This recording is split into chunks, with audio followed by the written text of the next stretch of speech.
Hello YouTubers, my name is Lethal Ghost, and today I'm going to be doing part of the mission to rescue Dr. Candell. If you do not want spoilers for this mission, skip ahead to 4 minutes 11 seconds. Okay, so now that those people are gone, just kidding. We're going to be getting down to this. The reason that I left this in and wanted to show you guys part of this mission is really just to showcase the combat and what you should expect if you're going to play or if you're considering getting Tom Clancy's The Division. Whenever I first started playing the beta, one of the things right off the bat that I noticed is that's awkward is just how long it takes to kill enemies. Even enemies who are not armored. The people I was just shooting at, they did not have the white bars over their health bar, which means that they did not have armor. And it still takes a considerable amount of ammunition to kill these people from a regular game, right? So it's definitely different. You can tell that it's different. The time to kill is extremely long by realistic standards, of course, and by most modern first-person and third-person shooters. I know that with this they're going for more of an RPG feel, which is why the time to kill is like that, because a lot of RPGs have this kind of time to kill where they factor in what weapon you're using, what level you are, what kind of ammunition you're using, and the hit multipliers and all this other junk that I'm really not a fan of. I mean, again, you can do an RPG without having a ridiculous time to kill and just spongy enemies. That's one thing for me that was really making me on the fence about The Division, was the time to kill and just how spongy the enemies are.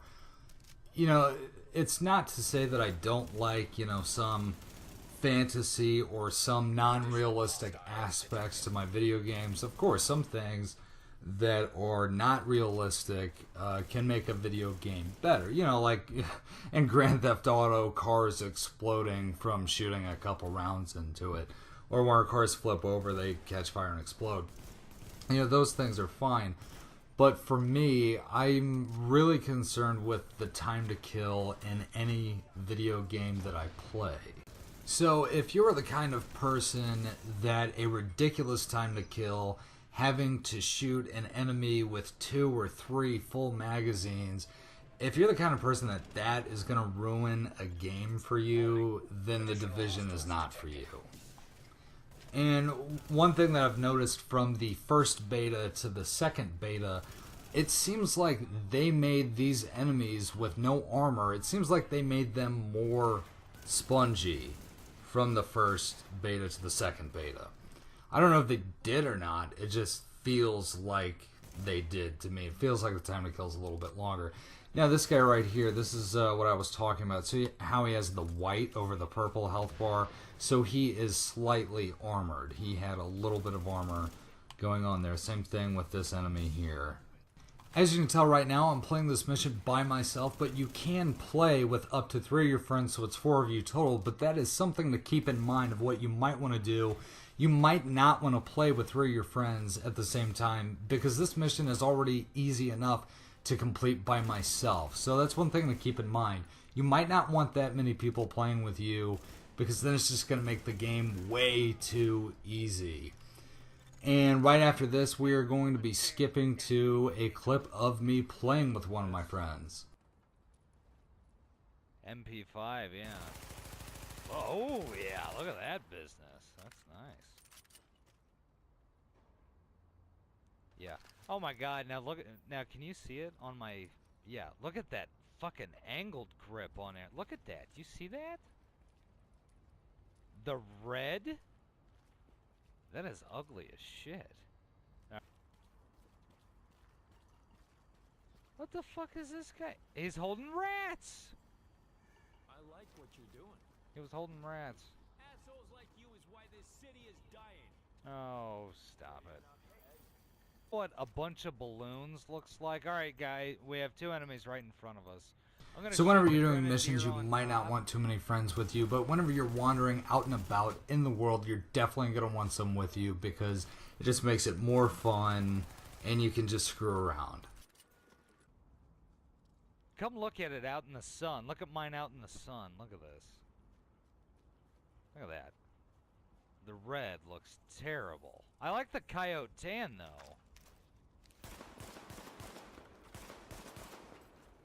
I just killed 4 rats.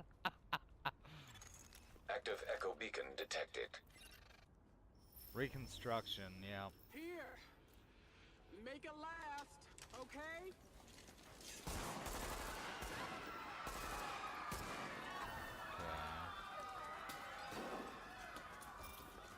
This food belongs to us now.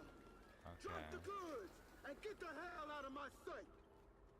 Pack this up. We're taking the garden next. Oh, that was a cop. That was a cop that did it. For me personally, whenever I was playing this game by myself, because none of my friends could get on at the same time, it was significantly more boring. And, you know, again, maybe it just could have been because it was a beta, but I mean, the matter of the fact is, it is much more fun to play with friends than to play by yourself. So, me personally, I don't even think I would get this game if it did not have the option to play with your friends. Because let's be realistic, I know I just played the beta, but I can already tell that this game is not near what I expected it to be whenever it was first announced. And I can also tell you that it is nowhere near as fun or as involving or as immersive as Fallout.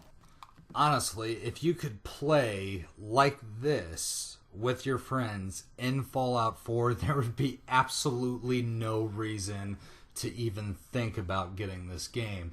But there is one thing that I will tell you. Even on the PlayStation 4, this game is visually pretty. I mean, it's good looking. It's not over the top. It's not ridiculous. But even on the PlayStation 4, it is pretty.